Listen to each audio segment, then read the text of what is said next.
پالکی میں بٹھا کے لے جایا جا رہا تھا, ڈولی ہوتی تھی, پالکی میں بٹھایا جاتا تھا علماء کو, جس طرح بچیاں ڈولی میں بٹھا کے, تو ہندوستان میں ایک رواج رہا کہ علماء کو لوگ پالکی میں بٹھا کے کندھوں پہ اٹھاتے تھے, 4 مزدور وہ ڈولی پالکی اٹھایا کرتے. اعلیٰ حضرت کو بھی اٹھا کے لے جایا جا رہا ہے. فاضل بریلوی نے فرمایا رکھ دو نیچے. نیچے رکھا تو فرمانے لگے تم میں سید زادہ کون ہے؟ حضور کیا ہوا؟ فرمانے لگے مجھے رسول اللہ کے خون کی خوشبو آ رہی ہے, مجھے خالص خون کی خوشبو آ رہی ہے. چپ کر گئے چاروں مزدور. آپ نے فرمایا تمہیں قسم ہو رسول پاک کی, بتاؤ تم میں سید زادہ کون ہے؟ تو ایک کمزور شخص اٹھا کہنے لگا حضور مزدور سے مزدوری لینی چاہیے, ذات برادری نہیں پوچھنی چاہیے. اعلیٰ حضرت نے فرمایا شاہ جی یہ آپ نے کیا کیا, مجھے ہی کندھوں پہ اٹھا لیا. لاکھوں لوگوں کا پیر اور ہزاروں مشائخ اور علماء کی آنکھوں کی ٹھنڈک, بریلی کے امام جن کا قلم اٹھے تو وقت کے بڑے بڑے سورما گردنیں جھکا دے. اعلیٰ حضرت رحمت اللہ تعالی علیہ پہلے تو اپنی پگڑی اٹھا کے پیروں میں بچھائی, کہنے لگے تیرے نانے کے نام پہ کھایا ہے, تیرے ہی کندھوں پہ چڑھ گیا ہوں, واسطہ مصطفیٰ کا مجھے معاف کرو. تو شہزادے نے پگڑی اٹھائی, کہا اعلیٰ حضرت ایسے تو نہ کیجیے. فرمایا نہیں ابھی میرا دل راضی نہیں ہوا. پھر اس شہزادے کو اعلیٰ حضرت رحمت اللہ علیہ نے پالکی میں بٹھایا. شہزادہ سید زادہ مزدور ہے, بظاہر پڑھا لکھا نہیں, غریب ہے, ان کو پالکی میں بٹھایا اور فرمایا ایک طرف سے میں اٹھاؤں گا, ایک طرف سے میرا بیٹا حجت الاسلام حامد رضا اٹھائے گا, ایک طرف سے ملک العلماء مولانا ظفر الدین بہاری بخاری کی شرح لکھنے والا اٹھائے گا, ایک طرف سے فقہ حنفی کا انسائیکلوپیڈیا بحر شریعت لکھنے والا مفتی صدر الشریعہ مولانا امجد علی اعظمی اٹھائیں گے. چاروں نے جب اٹھایا وہ جا رہے تھے تو مولانا حسن رضا فاضل بریلوی فرما رہے تھے بے ادب گستاخ فرقوں کو سنا دے اے حسن, بے ادب گستاخ فرقوں کو سنا دے اے حسن. یوں کہا کرتے ہیں سنی داستان اہل بیت, یوں کہا کرتے ہیں سنی داستان. یہ ہمارا طریقہ ہے رسول اللہ سے پیار کرنے کا, یہ ہمارا طریقہ ہے اہل بیت سے. یہ کیا محبت ہوئی؟ یکم محرم سے 10 محرم تک بازاری لوگ کھڑے کر دی اور کہا اہل بیت کا ذکر کریں گے اور زینب پاک کا نام لیں گے اور سکینہ پاک کی, یہ لوگ پاک کریں گے جن کا لب و لہجہ ہی بازاری ہے, یہ گفتگو کریں گے. اور بہت سارے ہمارے لوگ دیکھنے چلے جاتے ہیں, اور مجھے شکوہ ہے اپنے دوستوں سے بھی, یہ چپ کر کے بیٹھے رہتے ہیں محرم کے دنوں میں. آپ کا کوئی تعلق نہیں امام علی مقام کے ساتھ. کل بھی روزہ رکھیں گے انشاءاللہ, پرسوں بھی روزہ رکھیں گے, اور ہم امام حسین کا دن اس طرح منائیں گے کہ روزانہ قرآن پاک کی تلاوت کریں گے. ہم امام علی مقام کی یاد اس طرح منائیں گے کہ حسین تو نے جس سجدے میں سر کٹایا تھا 9-10 کو زیادہ سجدے کریں گے, اور تو نے جو قرآن پاک نیزے کی نوک پہ بھی جاری رکھا, ہم بھی 9-10 محرم سارا قرآن پڑھ کے گزار دیں گے. اور امام علی مقام کی فکر کو سمجھے, سوچ کو سمجھے. میں مضمون سارا بیان کرنا چاہ رہا تھا پر اب مجھے لوٹنا پڑے گا. اہل بیت کا پیار ایمان کا حصہ ہے, ایمان کا. اگر اہل بیت سے محبت نہ ہوئی, صحابہ کا پیار نہ ہوا تو ایمان قابل قبول نہیں. کچھ لوگ بڑے ہوتے ہیں اس لیے کہ ان کا باپ بڑا ہوتا ہے, بہت بڑے باپ کا بیٹا ہے جی, تو خود کیا ہے جی, یہ امام حسین بہت ہی بڑے باپ کے بیٹے تھے, بہت ہی بڑے باپ کے, بہت ہی بڑے باپ. مولا علی شیر خدا رضی اللہ تعالی, واقعی حضرت علی جیسا شیر کوئی نہیں ہے, ہی کوئی نہیں, آئے گا ہی کوئی, ہو ہی نہیں سکتا, سوال ہی نہیں پیدا ہوتا. علی بہرحال علی ہے, علی بہرحال کوئی جوڑ نہیں حضرت علی کا, کوئی ساتھ نہیں. میرے رسول پاک نے فرمایا یہاں بھی میرا بھائی ہے وہاں بھی میرا بھائی ہے, حضرت علی کا کوئی مقابلہ کر سکتا؟ اتنے بڑے باپ کا بیٹا. حضرت امام حسین خود بھی بہت ہی بڑے تھے, امام حسین خود بھی اللہ جانتا ہے بہت بڑے تھے. کہتے ہیں گدی پہ بیٹھ گیا اسے کوئی ضرورت نہیں, لیکن امام حسین نے ایسے نہیں کیا. امام زین العابدین فرماتے ہیں میرے ابا جی امام حسین فرض نمازوں کے علاوہ ایک دن میں 100 نفل ادا کیا کرتے تھے, اور ایک روایت میں فرماتے 1000 نفل پڑھا کرتے تھے. کتنے؟ چلو تسی 50 پڑھ لے, بتاؤ تو صحیح نا کتنے. تو یہ جو امام حسین کا بڑا نام لینے والے ہیں, یہ تو ان سے پوچھو کہ تم تو نمازیں پوری نہیں پڑھتے, اور امام کا تو تعلق ہے نماز کے ساتھ. 9-10 محرم کی ساری رات امام حسین کیا کرتے رہے؟ بولے. یہاں لوگ دیگیں کھاتے رہتے ہیں 9-10 کی رات, چرگے کھاتے رہتے ہیں, ساری رات گوشت کھا کے گزار دیتے. امام حسین رضی اللہ تعالیٰ عنہ, بھائی اللہ تو مانا ہوا تھا, حسین پہ سب سے زیادہ راضی تھا میرا رب, لیکن امام علی مقام نے 9-10 کی ساری رات کا اللہ مجھ سے راضی ہو جا, اللہ مجھ سے راضی ہو جا, اللہ مجھ پہ رضا نازل کر دے. ساری رات کربلا کی ریت پہ آنسو بہا بہا کے ساری رات سجدے میں گزار دی. تو تماشا کر کے سو جاتا ہے اور کہتا ہے میں بڑا حسینی ہوں. امام علی مقام بہت بڑے تھے, عبادت گزار تھے, ریاضت بڑی کرتے تھے. امام حسین کے گھر کا کعبہ تھا, اپنا تھا. جو شے قریب ہوتی ہے اس کی قدر نہیں ہوتی. سعودی عرب میں بہت سارے لوگ ابھی بھی رہتے ہیں جنہوں نے حج نہیں کیا, کہتے ہیں ادھر ہی چلے جائیں گے. ہمارے بہت سارے پاکستانی جن کی ڈیوٹیاں مکے میں لگ گئی ہیں, وہ کبھی ہمیں وہاں ملنے آئے تو ہم کہتے ہیں جناب آپ آتے نہیں, کہتے ہیں آتے ہیں کبھی کبھی. ان کو حرم شریف کی وہ قدر. لیکن امام حسین علی مقام کا کردار یہ تھا کہ مدینے سے دونوں بھائی مدینے سے پیدل جایا کرتے تھے مکے کا حج کرنے. کس طرح؟ انہوں نے یہ نہیں کہا ہمیں ریاضت کی ضرورت نہیں, عبادت کی ضرورت نہیں, ہم تو حضور کا خون ہے, بخشے بخشائیں.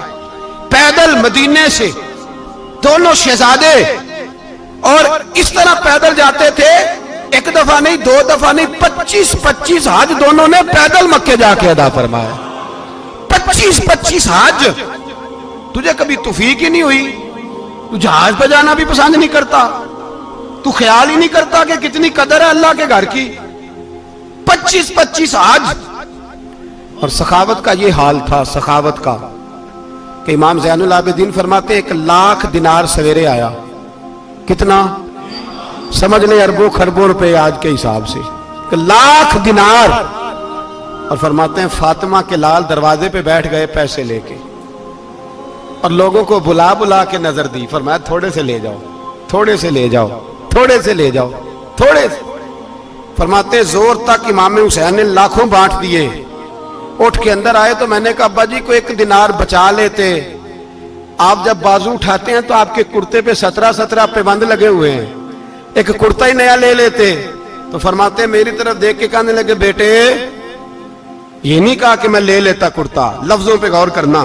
فرمانے لگے بیٹے اگر تو پہلے بتاتا تو پھر میں سوچتا, پہلے بتاتا تو پھر بھی میں یہ نہیں کہا رکھ لیتا, پھر بھی میں سوچتا رکھنا ہے کہ نہیں. امام حسین نے سخاوت کی, عبادت کی, ریاضت کی, قرآن پڑھا, تلاوت کی, درگزر کیا, پیار کیا. امام حسن کی بات ہے, ایک لونڈی آئی. ہمارے ہاں تو شہزادوں کا اللہ ہی حافظ ہے نا, شہزادے وہ کسی کے بھی ہوں. یہ جو ہمارے سیاستدانوں کی شہزادے ہیں یہ ہم نے خراب کیے ہوئے ان کی گاڑیوں کے پیچھے بھاگ بھاگ کے, اس لیے تباہ ہو گئے. پیروں کے شہزادے یہ خراب ہو گئے سارے, اس لیے کہ پیچھے بڑا بھاگتے ہیں. امام حسن کے پاس ایک لونڈی تھی, وہ دودھ لے کے آئی, دودھ گرم تھا, آپ کے اوپر گر گیا. اور وہ تھی بھی اسی طرح کی, اکثر کام بے دھیانی میں کرتی تھی, کنیز تھی گھر. دودھ گرا تو وہ کانپنے لگی کہ میں نے کئی غلطیاں کی, اب تو بہت سخت غلطی ہے. گرم دودھ امام پہ پڑ گیا تو امام صاحب نے تلاوت شروع کر دی امام حسن نے, والکاظمین الغیظ والعافین عن الناس واللہ یحب المحسنین. فرمایا جو غصہ پی جائیں اور لوگوں کو معافی دے, ان سے تو اللہ محبت فرماتا ہے, ان سے تو اللہ پیار کرتا ہے. امام صاحب نے اس لونڈی کو فرمایا جا تو اللہ کی رضا کے لیے آزاد ہے, جا تو آزاد ہے, اب تو لونڈی نہیں. اتنا بڑا اخلاق تھا کہ جو دیکھیں نا. میرے استاد گرامی ایک دفعہ میرے گھر آئے, حضرت محدث سے بہاولپور سے, 3000 کتاب کے مصنف, بہت بڑے عالم. میرا چھوٹا بھائی بوتل پلانے لگا, تو بوتل دی تو کپڑوں پہ ڈال دی, استاد صاحب کا سارا جبہ بھر گیا. کہنے لگے جزاک اللہ, بارک اللہ, اللہ مزید فزید, اللہ علم دے, فضل دے. تو میں نے کان میں کہا, میں کہ استاد جی انیاں دعاواں دینیاں سنتے میں آپ روڑ چھڑ دا. اس نے کیوں یہ کیا ہے, مگر اتنی دعائیں دینی تھی تو میں ڈال دیتا آپ کے کپڑوں پہ پانی شربت, آپ نے اتنی دعائیں دے دی. بزرگ جلال کا مزاج نہیں. وہ شہزادے ہوتے ہیں جن کی طبیعت پہ ناگوار گزرتا ہے کہ یہ کیسے ہوگا. یوں امام حسین امام حسن نے کسی جگہ بھی شہزادے بن کے وقت نہیں گزارا, اور میرے نبی پاک نے بھی انہیں شہزادے نہیں بنایا. ہم سب کے بچے شہزادے ہیں, جتنے بھی ہم ہیں نا, میرا بچہ جی منہ سے بات نکالتا ہے تو میں پوری کر دیتا ہوں، پھر بھی نافرمان ہے۔ میں نے کہا اسی لیے نافرمان ہے، اگر آدھی پوری کرتے اور آدھی نہ کرتے تو اسے پتا ہوتا کہ کہیں صبر بھی کرنا ہے۔ ہمارا بچہ روٹی نہ پکے تو گھر میں ٹی وی بھی توڑ دیتا ہے، اس کی اماں کھانا ٹائم پہ نہ پکائے تو برتن توڑتا ہے۔ کیوں؟ ہم نے اس کی عادتیں خراب کی ہیں۔ لیکن میرے رسول پاک صلی اللہ علیہ وسلم نے جھولی اٹھا کے دعا مانگی، اے اللہ، گویا حضور کہہ رہے تھے انہوں نے کر کو کربلا میں بھی جانا ہے، فرمایا یا اللہ انہیں 3 وقت روٹی نہ دینا، 1 وقت روٹی دینا، 3 وقت نہیں، 1 وقت کی روٹی دے، 1 وقت کا کھانا دے۔ اور نبی پاک نے ٹریننگ گھر کے اندر کرائی تھی، اندر حضرت فاطمہ نے ٹریننگ کرائی تھی۔ لوگ کہتے ہیں 3 دن امام حسین پیاسے رہے، بھوکے رہے، تو میں نے کہا ٹریننگ تھی ان کی اماں کی۔ توجہ ہے میری بات پر؟ ہمارا بچہ تو 1 گھنٹہ برگر نہ ملے تو برتن توڑے، ان کی اماں کی ٹریننگ تھی، صبر حوصلہ سکھایا تھا۔ امام حسن اور حسین بیمار ہو گئے تو حضرت فاطمہ نے منت مانگی، یا اللہ میرے بچوں کو شفا دے، میں 3 روزے رکھوں گی۔ کون سی منت مانی؟ بولیے۔ ہم صرف دیکھ کی منت ہی مانتے ہیں، میں دیکھ پکاواں گا۔ ایک آدمی مجھے کہنے لگا میں نے منت مانی تھی کہ میں بکرا دوں گا اللہ کے رستے میں، اگر میرا کام ہو جائے، تو کام ہو گیا، بکرے کے پیسے کوئی نہیں۔ تو میں کہا تینوں پہلا نہیں تھی پتا میرے کو کوئی نہیں؟ کہتا اب کیا کروں؟ میں کہا اب تو دینی پڑے گی، اور اس میں بھی تحقیق باقی ہے، لیکن بات یہ ہے بھائی کہ منت یہ کیوں نہیں مانی کہ یا اللہ میرا کام ہو جائے میں 100 نفل پڑھوں گا؟ جو بھی منت مانگتا ہے وہ دیکھ کی مان لیتا ہے، بکرے کی منت ہی مانتے ہو، یہ کیوں نہیں منت مانتے کہ یا اللہ میرا کام ہو جائے تو میں پورا قرآن شریف ختم کروں گا؟ یہ ذرا پڑھنا پڑتا ہے، اس لیے عبادت کرنی پڑتی ہے، اس لیے اس کی منت نہیں مانتے سرے سے۔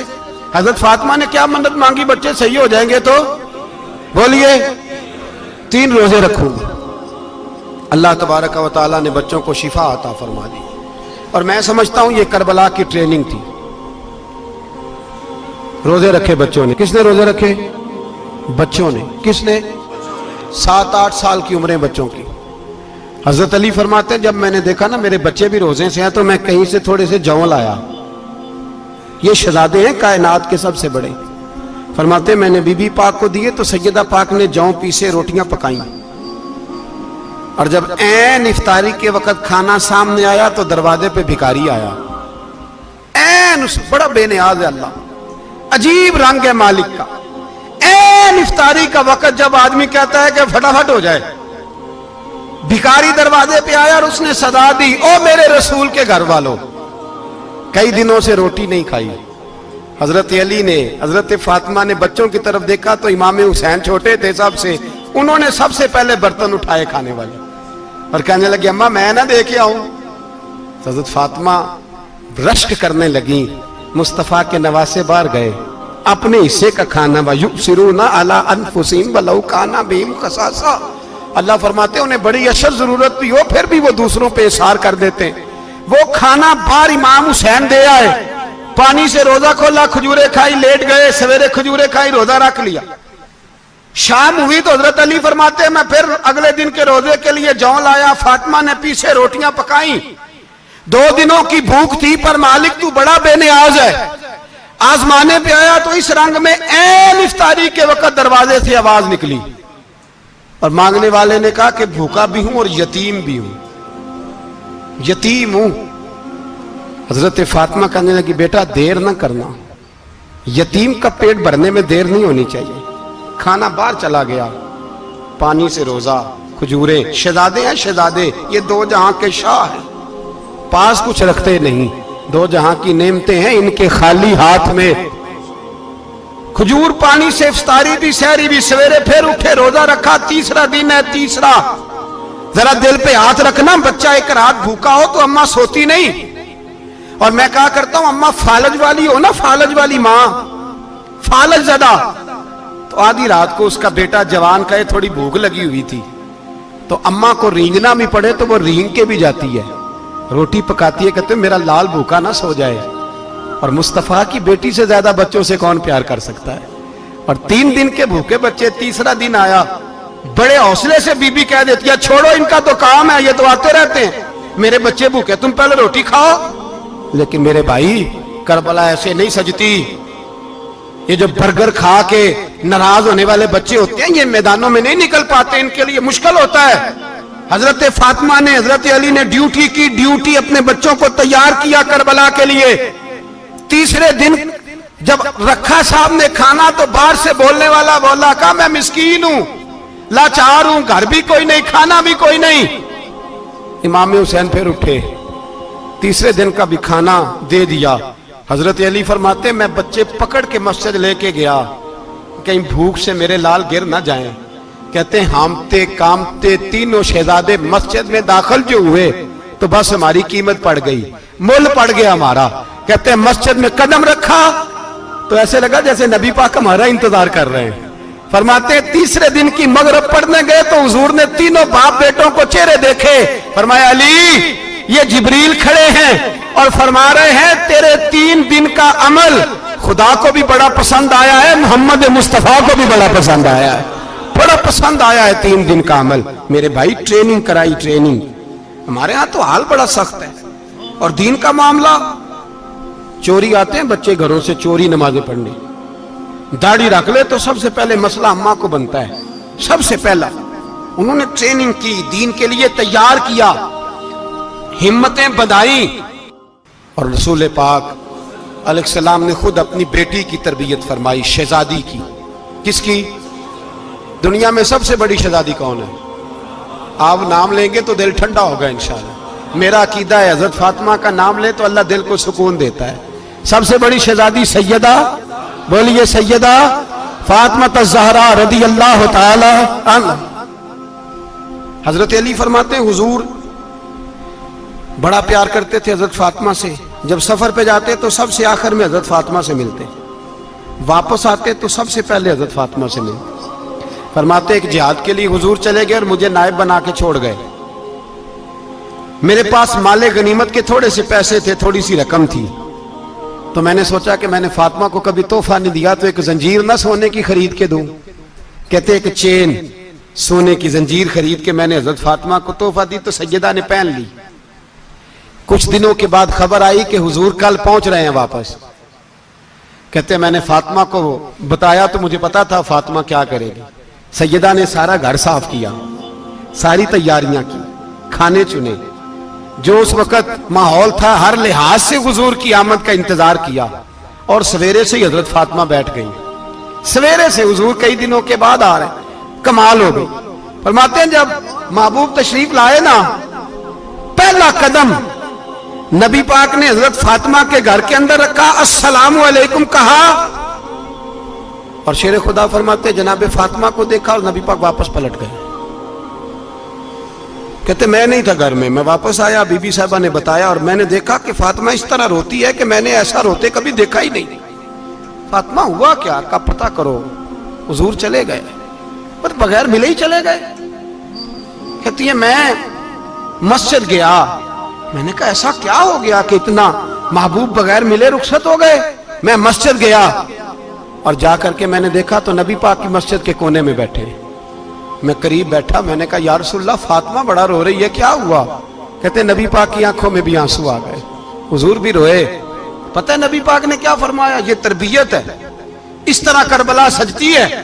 رسول پاک علیہ الصلوۃ والسلام نے فرمایا وہ میری بیٹی ہو کے سونا پہنتی ہے، ہر عورت کے لیے جائز ہے، کئی کلو بھی پہن لے تو شریعت منع نہیں کرتی۔ حضور نے فرمایا میری بیٹی ہو کے سونا پہنتی ہے، اگر فاطمہ بھی سونا پہنے گی تو امت کی غریب بیٹیاں کس کے طریقے پہ چلیں گی؟ غریب بیٹیاں کس کے طریقے؟ جو باپ مجبور ہو کے 12 بندوں کے ساتھ بیٹی کو رخصت کرے گا وہ کہہ تو سکے گا نا میں اس طرح شادی کر رہا ہوں جس طرح مصطفیٰ نے فاطمہ کی تھی، وہ کہہ تو سکے گا نا، لیکن اگر یہ بھی سونے پہنے گی تو پھر نقشے قدم کیسے متعین ہوں گے؟ حضرت شیر خدا واپس آئے، کہا فاطمہ یہ تیری چین رسول پاک کو پسند نہیں آئی۔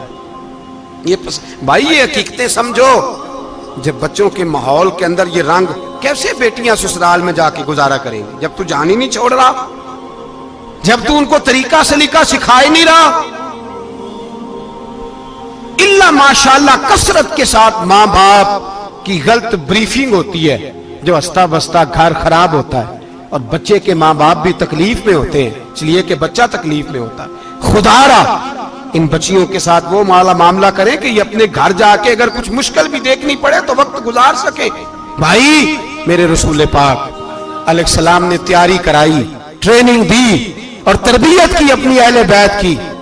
اس لیے 3 دن پانی بھی بند رہا تو انہیں کوئی پریشانی. یزید نے کہا سونا لے لو، ہیرے لے لو، جواہرات لے لو، لیکن ان کی دلچسپی نہیں تھی تو ان کے قریب کوئی شے آ سکی.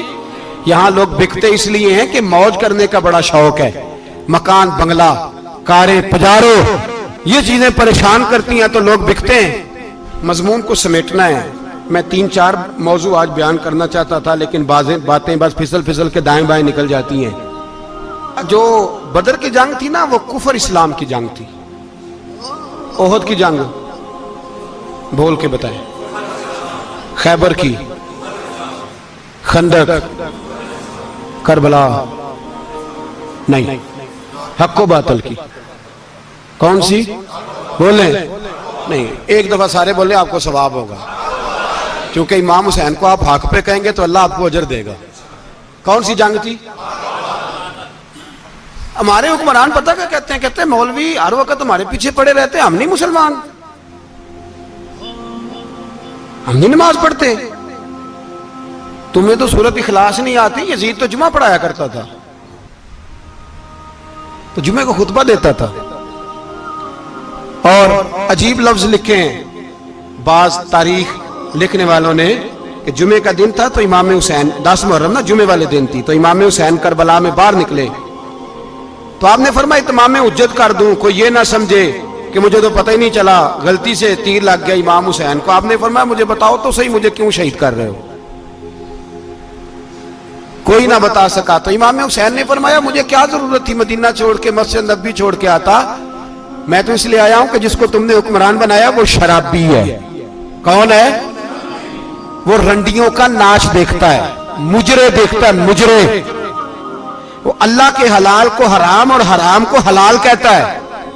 لہذا مسلمانوں کا حکمران بننے کے قابل ہے یہ امام. اور یہ میں آپ کو ایک نہیں، میں 20 تاریخوں میں دکھاؤں گا کہ یہی خطبہ امام حسین کا کہ تم نے اللہ کے حلال کو حرام، حرام کو حلال کہا، شراب، زنا، جوا، بدکاری عام کر دی. لہذا یزید مسلمانوں کا حکمران بننے کا اہل. امام حسین خطبہ دے رہے ہیں تو یزید کی فوج سے نا لشکر آوازیں دینے لگا. کیا بلا؟ کہنے لگے حسین جلدی کرو، یا بیعت کرو یا جنگ کرو، دیر نہ کرو، ہمارا جمعہ لیٹ ہو رہا ہے.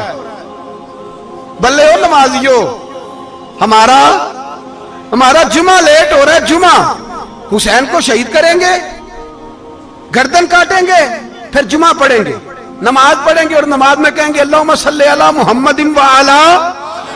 یہ نمازی ہیں. اہل بیت کی گردن پہ چھری چلائیں گے، پھر نماز پڑھیں گے اور کہیں گے اللہم صلی علی محمد وعلی. بلے ہو نمازیو. علامہ ہزاروی کہا کرتے تھے بلے ہو نمازیو. کیسے نمازی ہو کہ اہل بیت کی گردن پہ چھری اور ساتھ ہی اللہم صلی علی محمد وعلی؟ یہ کیسے نمازی ہو؟ یہ آج پوری دنیا کا حکمران اللہ ماشاءاللہ اسی طرح کا نمازی ہے. وہ کہتا میری فوٹو دیکھی نہیں، میں نے عید پڑھی ہے مسجد میں، دیکھا نہیں فوٹو لگی ہوئی تھی، میں نے بھی عید پڑھی ہے، جمعہ پڑھا نہیں میں نے. میرا بھی ابا فوت ہو جائے تو جنازہ پڑھتا ہوں، مولوی مجھے مسلمان کیوں نہیں مانتا؟ میں نے کہا یزید کو کیوں نہیں امام حسین نے مسلمان مانا؟ وہ تو دمشق کی جامع مسجد کا خطیب تھا. امام حسین نے سبق دیا ہے، سبق کہ زانی شرابی کو حکمران بنایا جا سکتا. پر میں کیا کروں، کلیجہ پھٹتا ہے، روح کانپتی ہے، دل تڑپتا ہے. مجھے ایسے لگتا ہے کہ جب میری ملت کا جوان اپنے موبائل پہ مجرا دیکھتا ہے نا، گندا مجرا، تو مجھے لگتا ہے 6 مہینے کا حضرت علی اصغر کا مزار کانپنے لگتا ہے کہ یا اللہ جس کام کے خلاف میں نے 6 مہینے کی جان قربان کی، میرے ماننے والے وہ کام کر رہے ہیں، میرے ماننے والے. اور جب مہندی کی رسم پہ شراب کی بوتلیں چلتی ہیں اور حاجی صاحب کہتے ہیں مجھے نہیں پتا منڈے کنڈے کیا کر رہے تھے، تو مجھے لگتا ہے حضرت عباس کے کٹے ہوئے بازوؤں میں پھر سے درد شروع ہو جاتا ہے. اور وہ کہتے ہیں میں نے جس کام کے خلاف بازو کٹوا دیے، میرے ماننے والے وہ کام کر رہے ہیں. اور جب بدکاروں بے حیاؤں کے نعرے لگاتی ہے قوم، تو پھر جنگل سے صدا آتی ہے امام حسین کی. پھر حسین کہتے ہیں کہ نہیں، ابھی کربلا ختم تو نہیں ہوئی، حسین ابھی کربلا میں، حسین ابھی بھی جب اور یہ میں سب کی بات کر رہا ہوں، پاکستانیوں کی نہیں، صرف سارے حکمران، بہت سارے جو اسلام کا دعویٰ کرتے ہیں، وہ جب جہاز سے اتر کے دوسرے ملک میں جاتے ہیں تو جبے کے نیچے سے پینٹیں نکال لیتے ہیں. انہوں نے بھی مذہب کو رنگ دار بنا لیا ہے، کبھی رنگ اور ہوتا ہے کبھی اور ہوتا ہے. خدا را امام حسین کو تڑپاؤ نہ، خدا را شرابیوں کو ووٹ دے کے، ظالموں کو ووٹ دے کے، اور یہ سارے ہی ایسے، میں کسی ایک کی بس، سارے ہی ایسے. یزید نے بھی کتا رکھا ہوا تھا، اس کے بھی ساتھ سویا کرتا تھا، آپ کے بھی کئی سیاستدانوں نے پالے ہوئے. یہ سارے تماشے کرنے والے، جانوروں کی لڑائی دیکھنا بھی حرام اور کرانا بھی، یہ سارے ایک ہی رستے میں، یہ سارے ایاک نعبد و ایاک نستعین کو یہ ایک آیت پڑھ لیتا ہے، اس کے بعد ڈھول بجانے، عورتوں کے ناچ کرانے شروع کر دیتا ہے. یہ ایاک نعبد و ایاک نستعین کا ترجمہ ہے، تماشا بنایا ہوا ہے. اور وہ جن کا بڑا دعویٰ ہے کہ ہم نے بڑی مسجدیں بنائی ہیں، اتنی رسوائی کے بعد بھی انہیں شرم نہیں آئی کہ کتنے رسوا ہو گئے. ابھی خیال کریں، ہمارے ملک میں تو ایسے ٹاؤن بنے ہوئے ہیں جنہوں نے سب سے بڑی مسجد بھی لاہور میں بنا دی، اور کچھ دنوں کے بعد انہوں نے کہا جشن بہاراں بھی بناؤ، پتنگ بازی بھی کرو، سارے کام ہی کرو، راضی رہے رحمان بھی، خوش رہے شیطان بھی. معاذ اللہ. امام حسین نے اس سوچ کے خلاف جہاد کیا ہے، فرمایا نا لا الہ الا، دوسرے کی گنجائش ہے نا، شرابی کی گنجائش ہے، اس لیے کہ لا الہ الا، مسجد ہوگی تو پھر کلب نہیں ہوگا، لا الہ الا اللہ. اگر اللہ کا نام ہوگا تو پھر بدکار بے حیا کی گنجائش ہے، اس لیے کہ لا الہ الا اللہ، وحدہ لا شریک، دین میں کسی گند کی گنجائش ہے ہی نہیں. یہ فکر ہے امام حسین، یہ سوچ ہے. ہمارا حکمران کہتا ہے مولوی صاحب نماز پڑھنے سے کس نے روکا ہے، سارا دن پڑھو. ہم بھی مسجد بنا کے دیتے ہیں، ہماری طرف سے 5 کلے زمین میں بناؤ، ہمیں نہ چھیڑو. شراب کباب بند نہ کراؤ.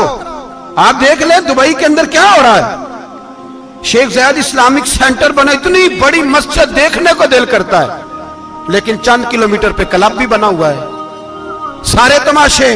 بس امام حسین نے کہا ہے کہ مسجدیں بنے گی، کلب نہیں بنیں گے. یزید کہتا تھا مسجد بھی بناؤ اور شراب خانہ بھی بناؤ. امام حسین نے فرمایا نہ، شراب خانہ نہیں بننے دوں گا. اس نے کہا ٹھیک ہے، نماز کے وقت نماز اور صبح یہ. فرمایا نا لا الہ الا اللہ. اور کس طرح کا امام حسین نے، آپ نے فرمایا خودی کا سر نہاں. اقبال ترجمہ کرتے ہیں خودی کا سر نہاں لا الہ الا اللہ، خودی کا تیغ فساں لا الہ الا اللہ. اگرچہ بت ہیں جماعت کی آستینوں میں، پر مجھے ہے حکم ازاں لا الہ الا اللہ. اور بہار ہو کے خزاں لا الہ الا اللہ. اور پھر بول پڑے اقبال اور کہنے لگے اگر یہ دور اپنے ابراہیم کی تلاش میں ہے، یہ دور اپنے ابراہیم کی تلاش میں، کیونکہ صنم کدا ہے جہاں لا الہ الا اللہ. اور اس کا ترجمہ انہوں نے کہا تھا نا یہ دور اپنے ابراہیم کی. ہمارے شہر کے بزرگ تھے شیخ عبدالصبور بیگ منشور ہزاروی علیہ رحمہ، انہوں نے ترجمہ کیا. وہ کہنے لگے اس شاہ مشرقین کی، اس نور عین کی. مجھے حضرت صاحب کا یہ شعر بڑا ہی پسند ہے، بڑا ہی پسند ہے مجھے ان کا یہ مصرع بڑا ہی پسند ہے. اور میں ان کی قبر پہ جب ان کے انتقال کے بعد آگے بڑھا فاتحہ کے لیے تو پھر بھی میرے کانوں میں ان کا یہ فکرہ گونج رہا تھا. وہ کہا کرتے تھے اس شاہ مشرقین کی، اس نور عین کی، مطلوب ہے جہاں کو قیادت حسین کی. ہر سو یزیدیوں کا زمانے میں زور ہے، ہر سو یزیدیوں کا. دیکھو بزرگ کیا کہتے ہیں، ہر سو یزیدیوں کا. ایک یزید تھا نا، ہر سو یزیدیوں کا، اس شاہ مشرقین کی، اس نور عین کی. مطلوب ہے جہاں کو قیادت حسین کی. ہر سو یزیدیوں کا زمانے میں زور ہے، منشور آج پھر ہے ضرورت حسین کی. میرے بھائی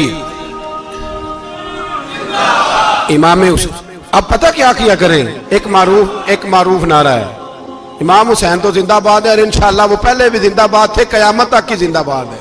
حسین ہی تو زندہ باد ہے. آپ کو سچی بات بتاؤں، حسین ہی تو. اور قیامت میں جب کسی نے اٹھنا ہوگا نا، اٹھنا، آپ یقین کریں جب کمر جھکنے لگتی ہے امام حسین کا نام سامنے آ جائے تو سیدھی کھڑی ہو جاتی ہے. حسین تو علامت ہے کھڑے ہونے کی. اور دنیا میں قتیل اس سا منافق نہیں کوئی جو ظلم تو سہتا ہے بغاوت نہیں کرتا. یہ امام حسین نے ہمیں بتلایا ہے کہ وہ منافق بے ایمان ہے جو ظلم سہے اور چپ کرے، یزیدی کے خلاف کھڑا نہ ہو. اس لیے ہم کہتے ہم سے نہ رقم ہوں گے قصیدے یزید کے، ہم لوگ تو حسین کے سیرت نگار ہیں. یہ کیسے زندہ باد، یہ نعرہ ضروری ہے. مردہ آباد، اس نعرے کی ضرورت ہے. اس نعرے کی حسین تو زندہ باد ہے لیکن حسینیت زندہ باد. اور مردہ آباد کیا ہے؟ اس لیے کہ یزیدیت بھی مری نہیں.